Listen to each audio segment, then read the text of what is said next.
Assalamualaikum warahmatullahi wabarakatuh. Bismillahirrahmanirrahim. Alhamdulillahirabbil alamin. Assalatu wassalamu ala sayyidil mursalin sayyidina wa maulana Muhammadin wa ala alihi wa sahbihi ajma'in. Inna ahsanal hadithi kitabullah wa khairal hadi hadi Muhammadin Rasulillah.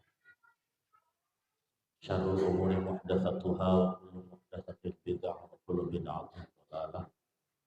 Kullu dhalalatin finnar. Qala Allah Ta'ala fil Qur'anil Karim wa huwa asdaqul qailin. A'udzu billahi minasy syaithanir rajim. Ya ayyuhalladzina amanu kutiba 'alaikumus syiyamu kama kutiba 'alal ladzina min qablikum la'allakum tattaqun.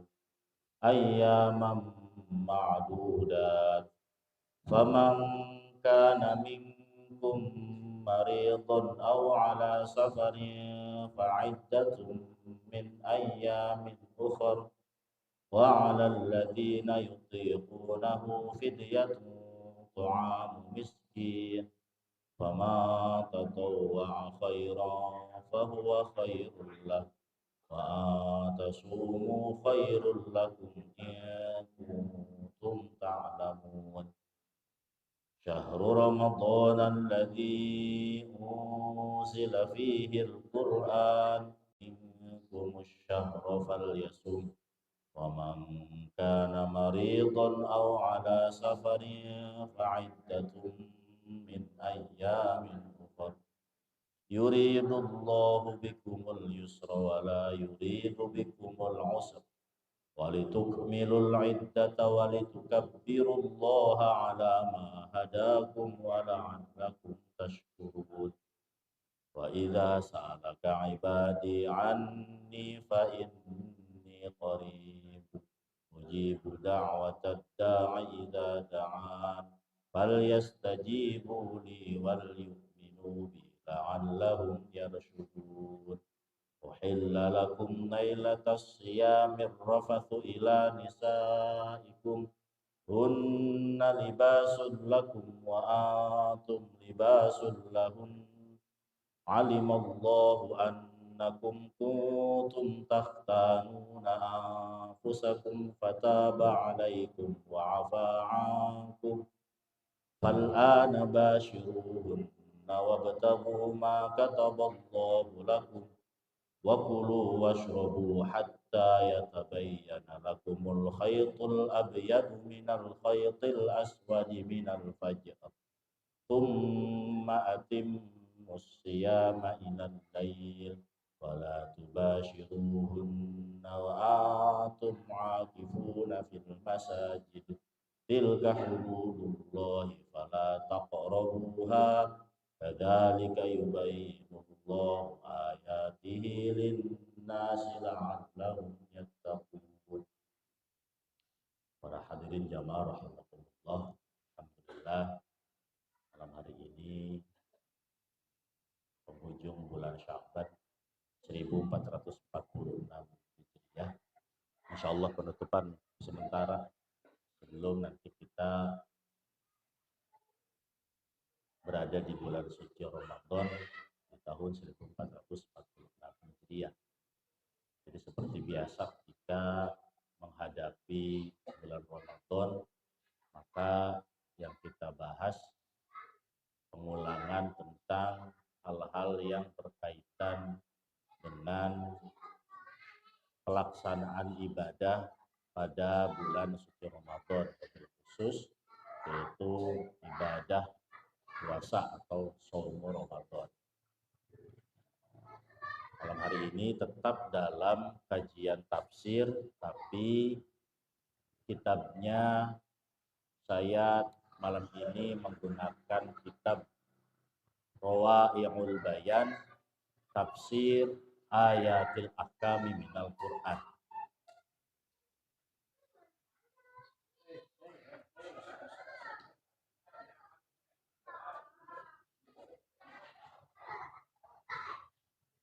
nanti penjelasan-penjelasan yang ada pada kitab ini itu memang penjelasan diambil dari beberapa madhab, bahkan bukan hanya madhahibil arba'ah, bukan hanya 4 madhab, tapi nanti kita akan temukan pendapat-pendapat dari madhab selain 4 madhab yang sudah kita kenal. Jadi kalau rada nyeleneh nih, jangan diikutin ntar, karena ini mah sebagai pengetahuan saja.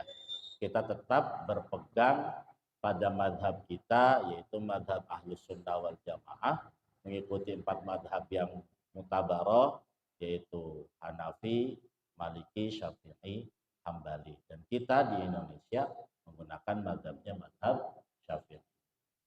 Bismillahirrahmanirrahim. Ayat puasa itu terdapat pada Al-Baqarah, surah Al-Baqarah 183. Kalau kita teliti, surah Al-Baqarah 183 itu tidak menyebutkan siapa yang mewajibkan puasa. Ya ayyuhalladzina amanu kutiba alaikumusiyam. Allah tidak menyebutkan dirinya dalam bentuk apapun, dalam bentuk kalimat apapun enggak. Dalam bentuk Rob, kayak Robbin Nas enggak, dalam bentuk Allah enggak, dalam bentuk ilah enggak. Allah hanya mengatakan, wahai orang-orang yang beriman diwajibkan terhadapmu berpuasa. Jadi siapa yang mewajibin? Nah, pada dasarnya yang mewajibkan puasa itu memang Allah Subhanahu wa Ta'ala. Tapi ada makna yang terkandung, makna yang tersirat saat Allah tidak menyebutkan dirinya pada ayat-ayat tertentu. Kalau di sini, ketika Allah tidak menyebutkan dirinya untuk mewajibkan puasa kepada kita, kepada umat muslim, berarti nanti bakal ada puasa yang tidak Allah wajibkan, tapi diwajibkan oleh kita sendiri. Saya pernah bicara 1 tahun yang lalu, yaitu adalah kalau orang mau operasi, itu Allah mewajibin puasa enggak? Enggak, tapi yang mewajibin adalah dokter. Kalau kita mau melakukan sesuatu, punya tujuan sesuatu, Allah tidak mewajibkan. Tapi kadang-kadang diri kita sendiri yang mewajibkan kita untuk puasa. Disinilah makna yang tersirat saat Allah tidak menyebutkan dirinya dalam suatu kewajiban, berarti Allah itu hendak memberitahu bahwa suatu saat nanti puasa itu akan diwajibkan tanpa harus Allah yang mewajibkan. Ya. Kemudian bukan menggunakan kata furido, bukan menggunakan kata wujiba, tidak difardukan, tidak kata diwajibkan, tapi menggunakan kata kutiba. Kalau bahasa kitanya sekarang kutiba itu dituliskan. Ya, dituliskan, dimajhulkan, tidak ada fa'ilnya. Fa'ilnya disimpan, dibuang. Artinya, kalau Allah memerintahkan sesuatu dengan kata kutiba, berarti perintah itu sangat kuat. Perintahnya sangat kuat, kalau bahasa sekarangnya, perintah itu menggunakan kop, kemudian ada nomor suratnya, ada tanda tangannya, dan distempel. Kalau zaman sekarang. Jadi perintahnya sangat kuat. Apa saja salah satunya perintah yang menggunakan kata kutiba? Salah satunya adalah puasa, kutiba alaikumusiyam. Kemudian sholat. Inna sholata kanat alal mu'minina kitaban mauquta. Apalagi kisos, kutiba alaikumul kisosu fil qatla. Pokoknya kalau sudah menggunakan kata kutiba, berarti perintahnya amat sangat kuat. Nah, itu. Lihat. Lantas, apa yang diwajibkan, apa yang dikutibakan? Yang dikutibakan adalah asyam, bukan saum. Kalau kita lihatnya, nawaitu saum, bukan nawaitu siyam. Ya.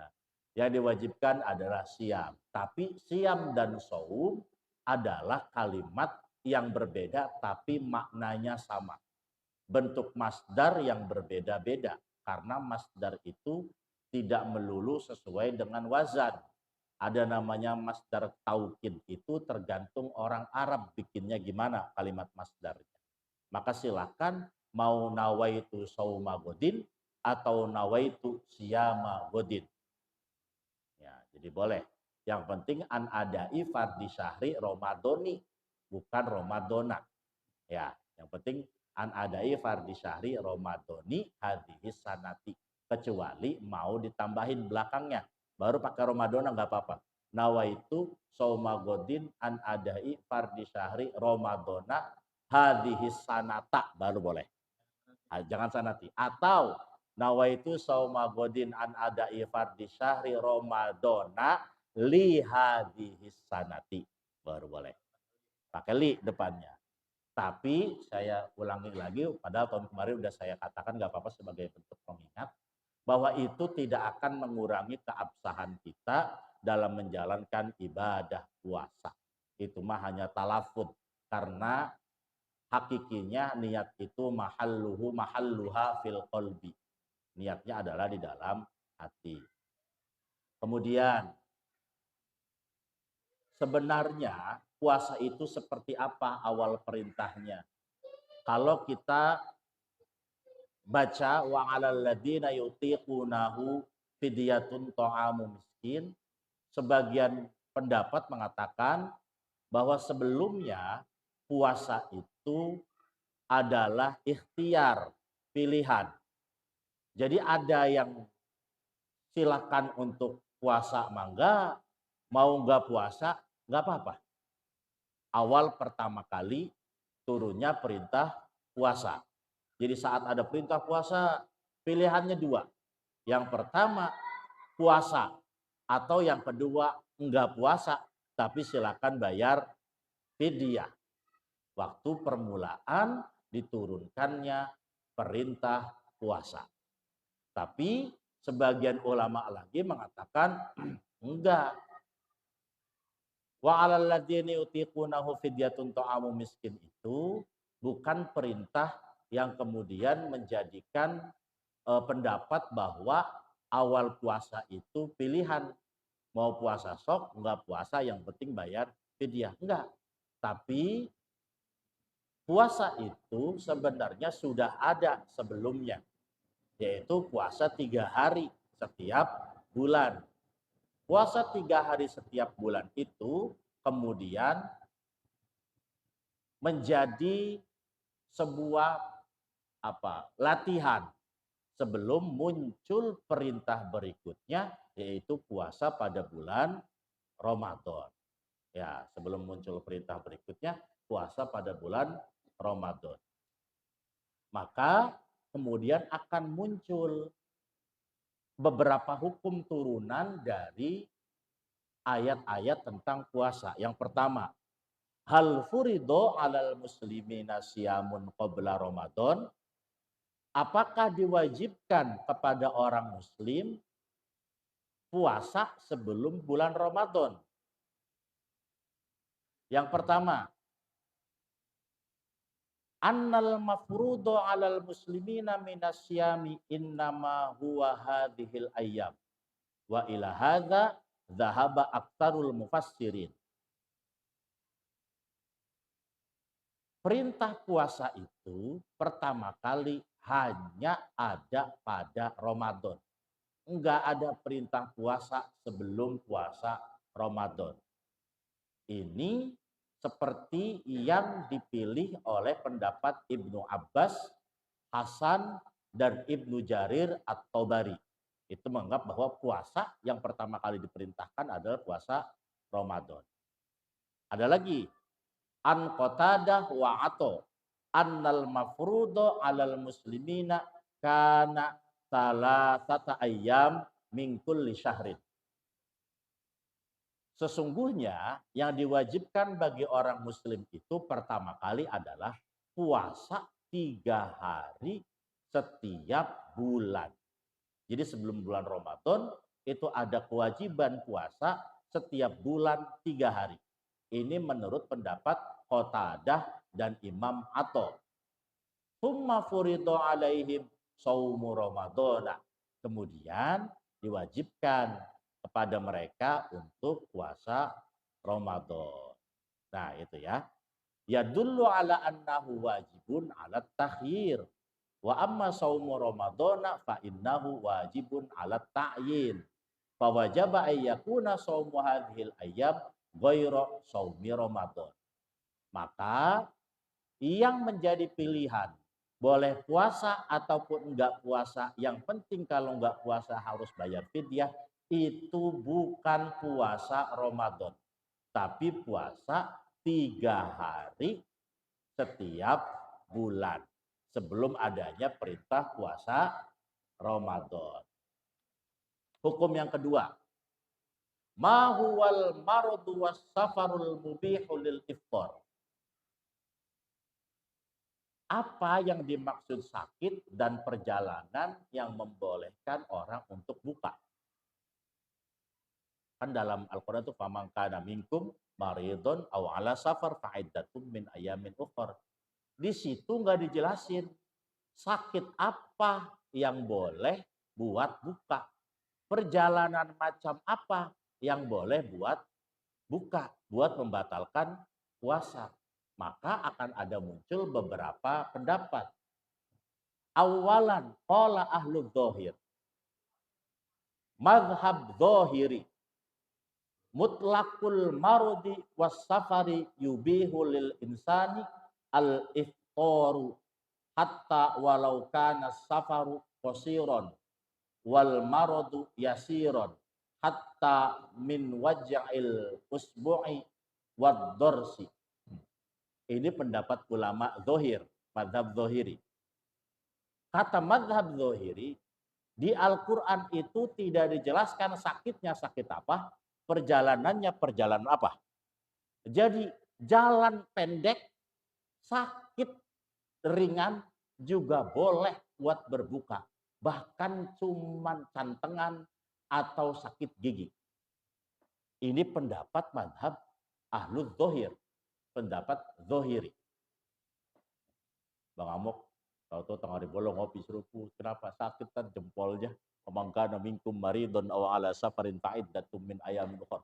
Kalau lagi sakit mah boleh, dah itu mah buka juga. Dalilnya kuat, Al-Qur'an yang mengatakan. Bahkan itu sedang mengikuti mazhab dzahiri. Ya. Tsaniyan, wa qala ba'dul ulama, inna hadhir rukhsata mukhtassatun bil maridil ladzi law soma lawaqa'a fi masyaqqatin wa juhdin. Sebagian ulama lagi mengatakan bahwa rukhsah boleh buka itu bagi orang yang sakit. Kalau puasa maka bakal susah. Makin parah puyengnya nggak baik-baik. Makin payah sakitnya, makin terpuruk, bisa jadi mati. Wa kadzalikal musafirul ladzi yudnihi safaru wa yujhidu. Begitupun perjalanan yang boleh buat berbuka puasa adalah perjalanan yang bisa memberatkan dan membuat orang tersiksa gara-gara perjalanan tersebut. Wa huwa qaulul asommi. Ini adalah pendapat Imam Asom. Salisan, wa dhahaba aktsarul fuqaha'i ila annal maradu al mubiha lil fitri huwa al maradu syadidul ladzi yufdi ila dararin fin nafsi. Sebagian ulama besar baru pendapatnya kayak kita nih, bahwa boleh buka puasa tapi sakitnya sakit yang parah, yang emang nggak bisa kalau puasa, bukan gara-gara cantengan doang. Au ziyadatin fil illati, atau tambah sakitnya. Au yuksha ma'hu ta'akhurul bar'i, atau dikhawatirkan nanti baiknya makin lama. Was-safarut tawilul ladzi yu'di ila masyaqqatin fil ghalib wa hadza madhhabul a'immatil arba'ati. Nah, ini yang kita ikutin.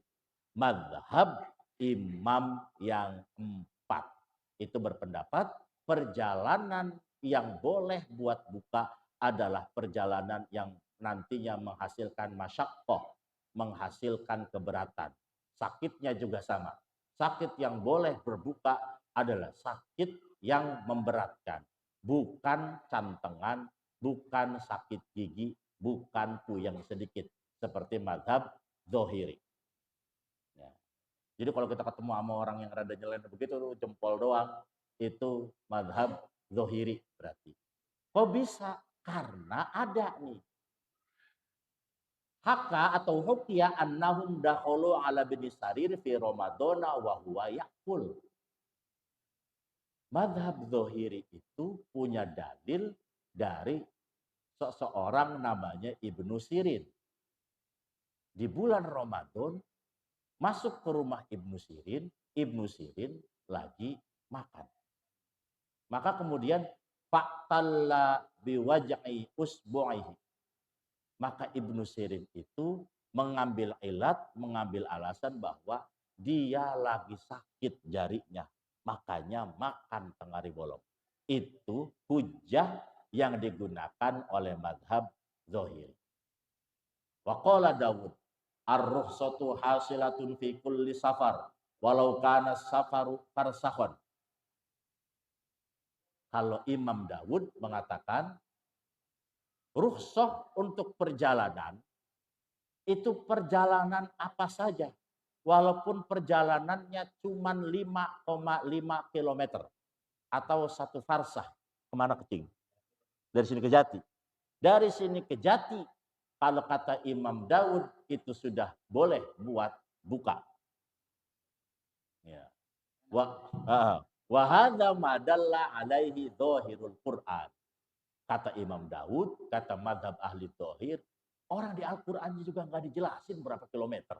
Di Al-Qur'annya juga nggak dijelasin sakitnya sakit apa. Ya udah perjalanan apa aja, yang penting mah perjalanan boleh buka. Itu Imam Daud dan mazhab dzahir.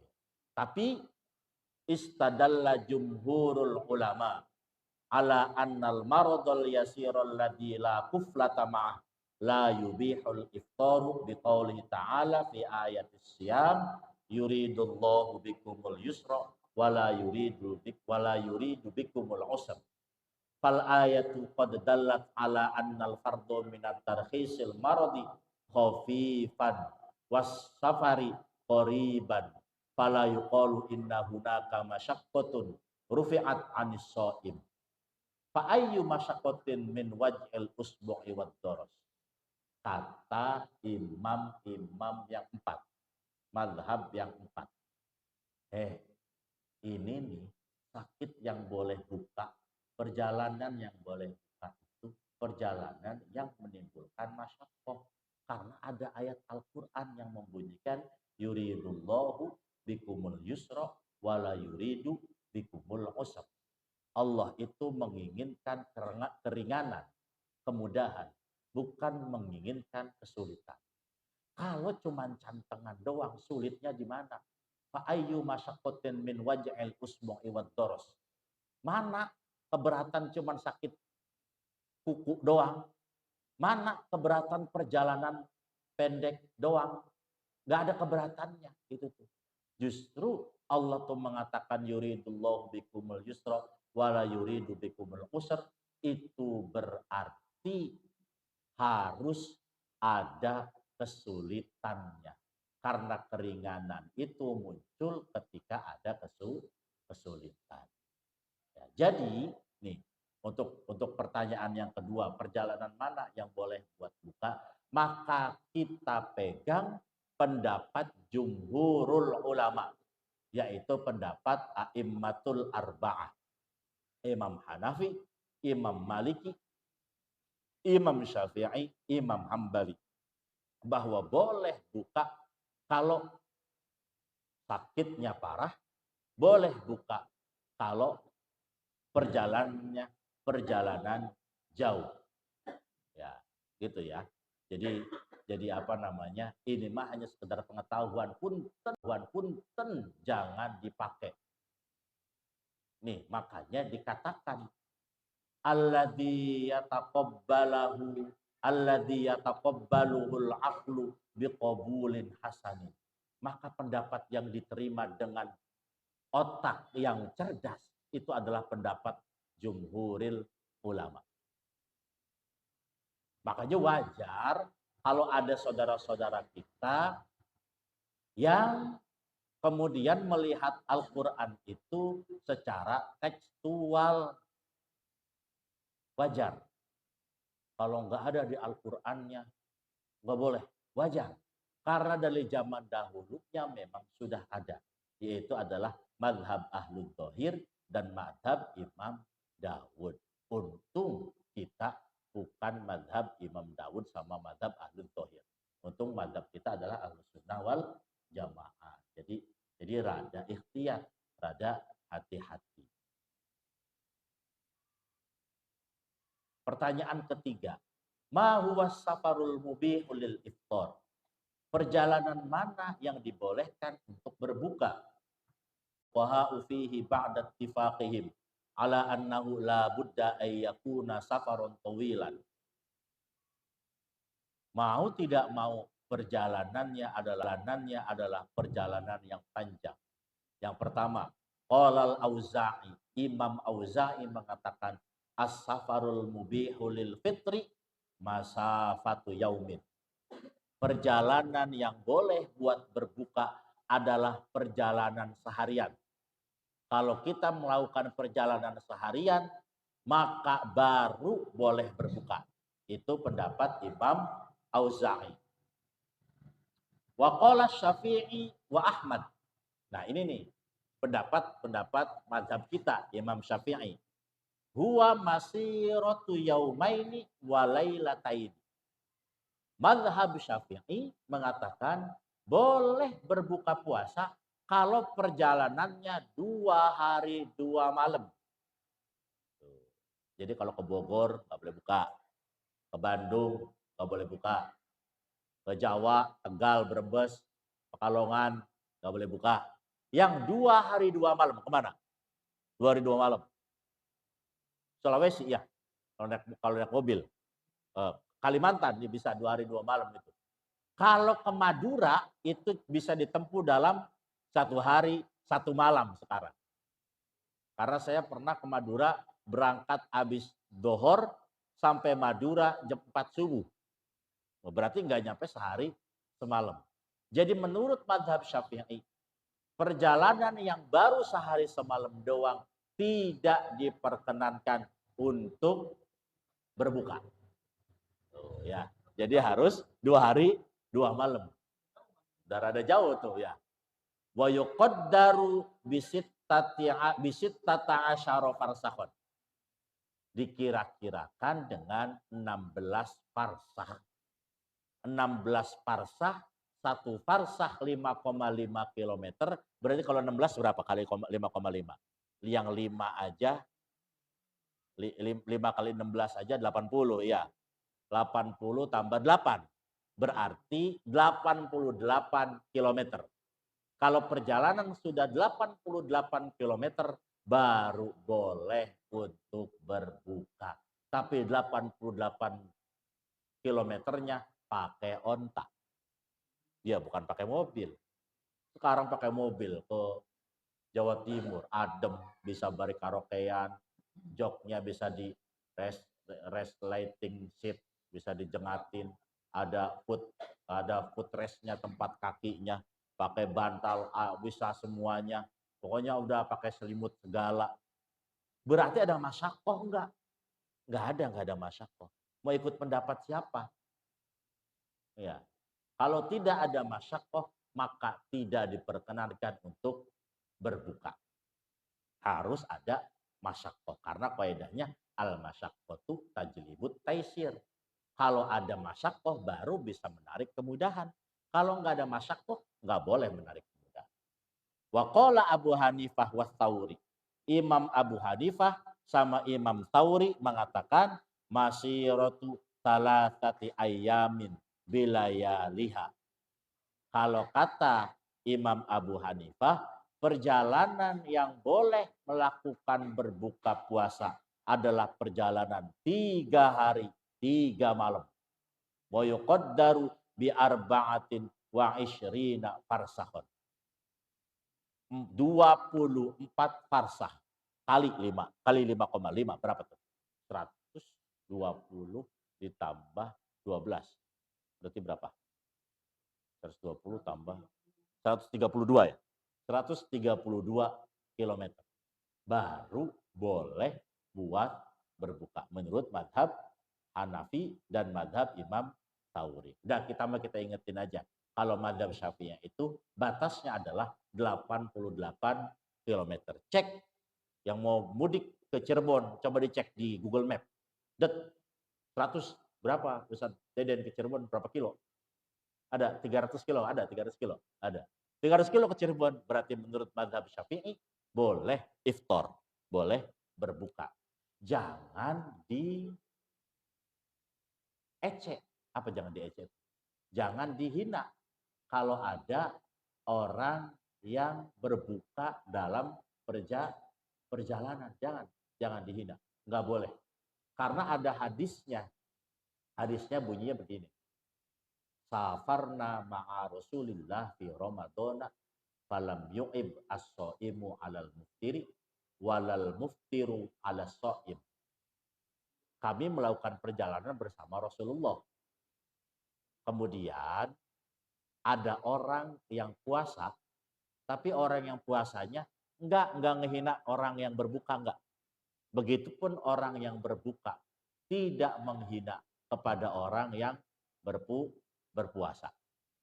Tuh ya. Kalau memang dalam perjalanan maka silahkan memilih. Kalau sudah lewat 88 km boleh untuk melakukan berbuka puasa. Itu menurut pendapat madhab Imam Syafi'i.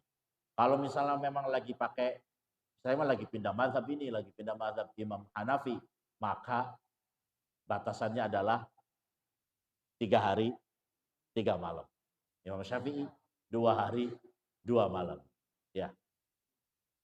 Kemudian hukum yang keempat. Halil iftaru lil maridi wal musafiri rukhsatun am azimah. Orang dalam perjalanan buka. Orang lagi sakit buka. Itu rukhsah apa perintah? Maksudnya wajib bukanya. Pokoknya kalau lagi sakit fa'iddatun min ayamin ukhor. Kalau sakit buka. Kalau perjalanan buka. Kata buka itu perintah apa keringanan?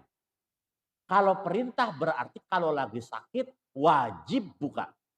Kalau perintah berarti kalau lagi dalam perjalanan wajib buka.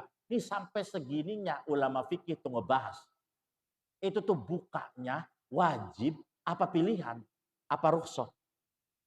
Karena ada kaidah al aslu fil amri lil wujub. Kalau ada kata perintah itu menunjukkan wajiban. Tuh, gitu ya. Maka zahaba ahlul dzahir, ini pendapat ahlul dzahir nih.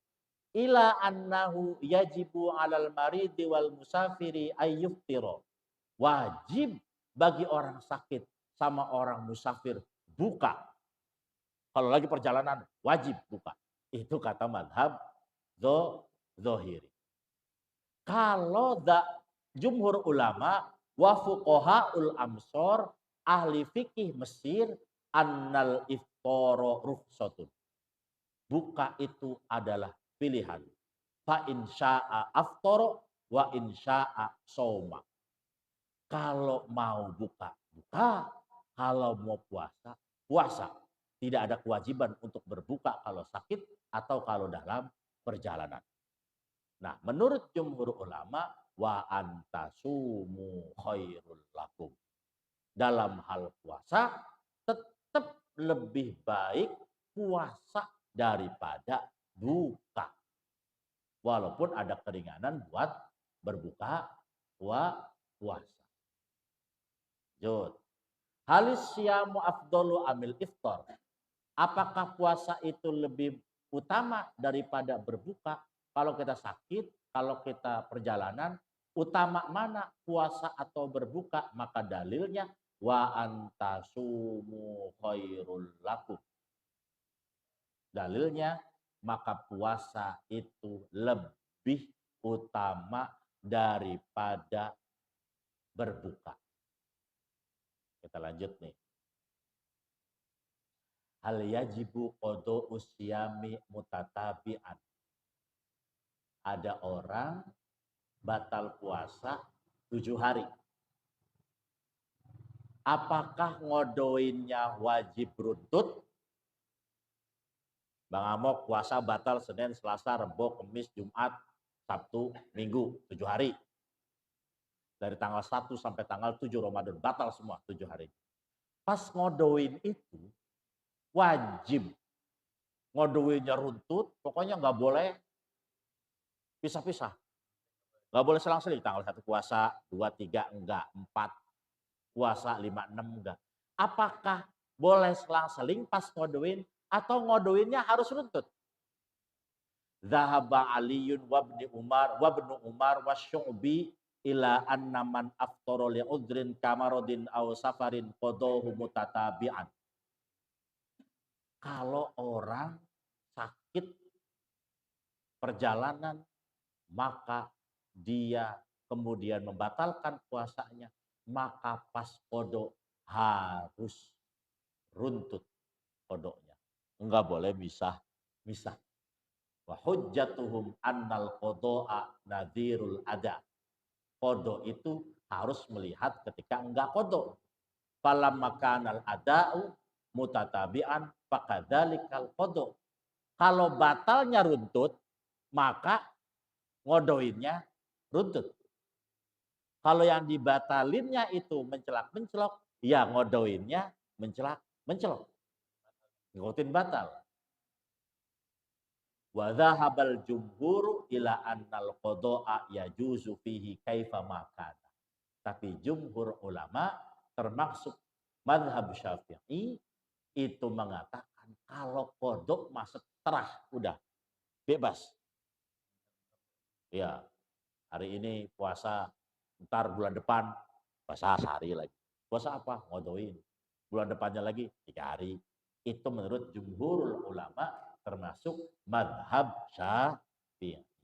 Ya, jadi madhab Syafi'i itu ada enaknya, ada enggak enaknya. Makanya kalau bermadhab harus ditelan semuanya. Jangan yang enaknya aja. Sama kayak kita punya bini, jangan pas enaknya doang. Enggak enaknya juga harus ditelan sama. Gitu. Jadi jangan enaknya ya di giran kagak enak, bersula aja. Mal muradu min qawlihi ta'ala wa 'alal ladzina yutiqunahu fidyatun. Yara ba'dul ulama'i anna siyama kana qad syara'a ibtida'an 'ala takhir. Fakana man syaa shauma wa man syaa aftara. Ini sudah saya jelaskan tadi di awal. Awalnya orang itu dipilih untuk silahkan berpuasa atau tidak berpuasa. Tapi pendapat lain mengatakan bahwa yang itu tuh sebenarnya untuk orang tua. Kalau orang tua yang udah terlalu tua tidak bisa berpuasa, maka silahkan nggak berpuasa. Dengan dalil, dengan ganti yaitu bayar fidyah. Ya, dengan ganti yaitu bayar fidyah. Lanjut. Page berapa sih? Ya, terus ya. Ma huwa hukmul hamil wal murdi'u. Bagaimana hukumnya orang hamil dan orang yang menyusui? Bagaimana hukumnya orang hamil dan orang menyusui? Membatalkan puasa. Maka kata mazhab Abu Hanifah, annal wajiba alaihima huwal qada'u faqat. Mazhab Abu Hanifah wajibnya qada doang. Wa dhahaba Syafi'i wa Ahmadu ila anna alaihima al-qada'u ma'al fidyah. Madhab Syafi'i itu mewajibkan double. Ya qada, ya fidyah. Lebih jelas lagi, Imam Syafi'i itu mengatakan, in khafata 'alal waladi faqat wa aftarata fa'alaihimal qada'u wal fidyah. Kalau ada orang nyusuin, ada orang hamil, ditanya, Neng, kenapa kagak puasa? Kasihan bang, anak kita kalau saya puasa, anak kita nggak tumbuh, entarnya nutrisinya kurang.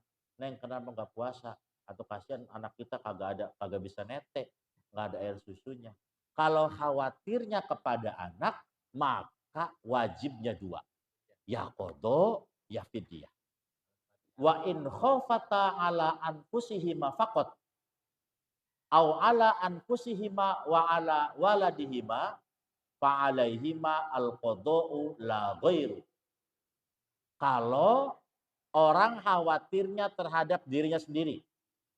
Neng, kenapa nggak puasa? Ini kan bulan Ramadan. Pen saya lagi bunting, lemes atuh saya kalau puasa mah nggak kuat. Maka kalau yang alasannya kayak gitu, wajibnya cuman kodok sama diri sendiri. Ya. Atau begini, Neng kenapa nggak puasa? Atau kalau saya puasa nih, udah mas saya lemes, anak kita nggak dapat nutrisi. Alasannya dua, untuk diri sendiri dan untuk anak. Maka sama, fa'alaihima al-qodou la ghairu. Cukup kodo doang. Yang kodo plus fidyah adalah kalau khawatirnya hanya kepada anak. Baru itu ya kodo, ya fidyah. Maka ajarin bini kita, ntar kalau pengen buka, pokoknya khawatir ini aja. Khawatir diri sendiri atau ditambahin khawatir diri sendiri sama khawatir anak.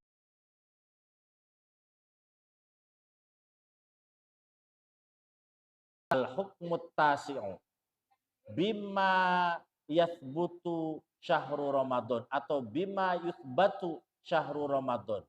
Dengan apa bulan Ramadan itu ditetapkan?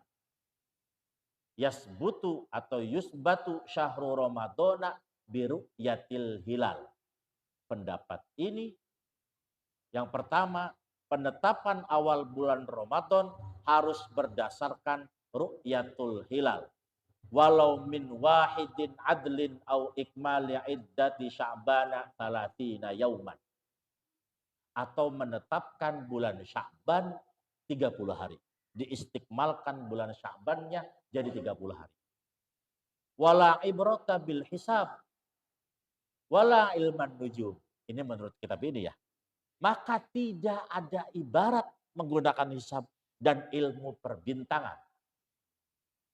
Kalau menurut pendapat yang pertama ini, tidak boleh menggunakan hisab. Harus menggunakan ru'yatul hilal. Karena dalilnya, sumu li ru'yatihi wa aftiru li ru'yatihi. Fa in gumma alaikum fa akmilu iddata sya'bana salatina yauman. Jelas hadisnya. Harus melihat bulan atau dengan cara ru'yatul hilal. Kalau di kitab-kitab lain baru ada boleh penetapan menggunakan hisab. Ya. Tapi menurut pendapat di sini itu la ibrata bil hisab.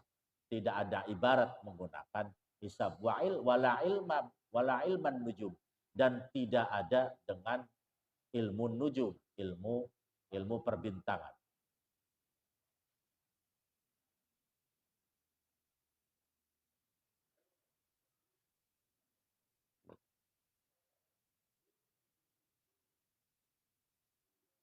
Al-hukmu tsani asyara, hukum berikutnya. Ke-12, ini kita singkat-singkat nih. Halil janabatu tunafis sauma. Apakah junub itu bisa menghalangi puasa? Maka wa fis sahihaini an Aisyah radhiyallahu anha annan nabiyya kana yusbihu junuban wa huwa shaimun tsumma yaktasilu. Nabi Muhammad itu udah masuk subuh masih dalam keadaan junub. Maka kemudian dia mandi. Padahal Nabi Muhammad sedang berpuasa. Fal janabatu la ta'tirolaha ala saum. Maka junub itu tidak ada pengaruhnya terhadap puasa.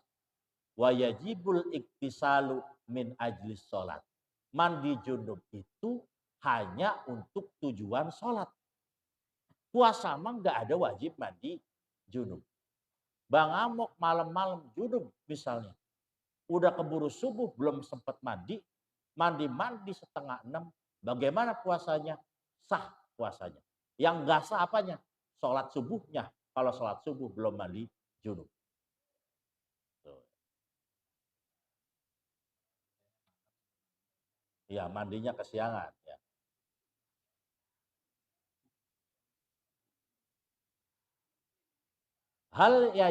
Hukum berikutnya. Hal yajibu saumin hal yajibu qada'u saumin nafli idza afsadahu. Ini unik nih, unik. Apakah wajib kodok puasa sunnah kalau kita batal puasa sunnah? Bang Amok puasa Senin Kemis, puasanya batal. Wajib dikodok enggak itu?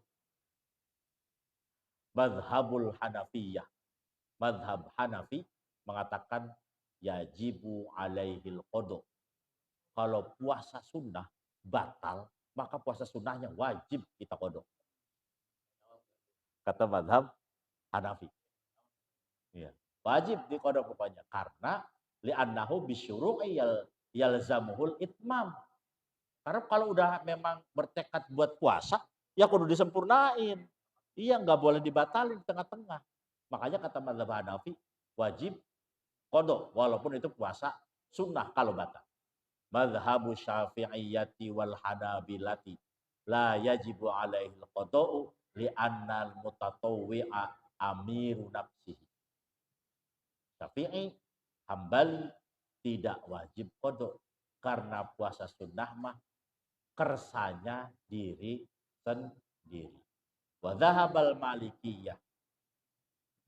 Pendapat Imam Malik, in abtalahu fa'alaihil qada wa in kana tara'a alaihi ma yufsiduhu fala qada'a alaihi.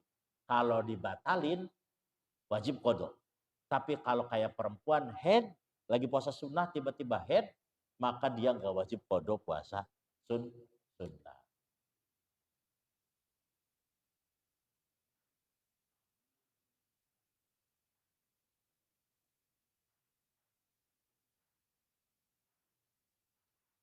Satu lagi Cing, apa Cing ya?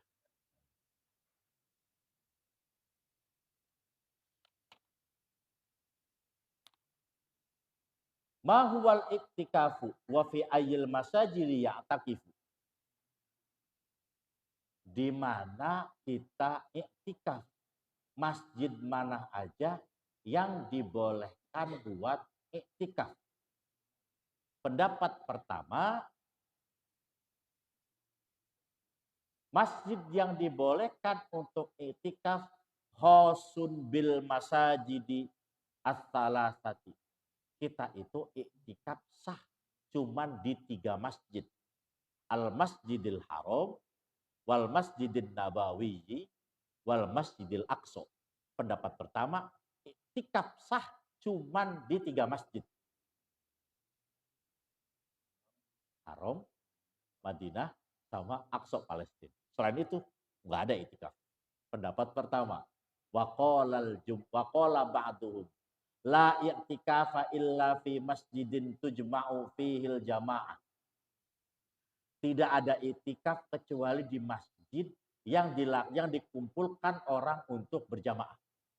Pokoknya kalau di tempat sholat itu dikumpulkan buat jamaah, maka sah iktikafnya. Berarti musola asyakin dikumpulkan buat sholat jamaah, sah iktikafnya.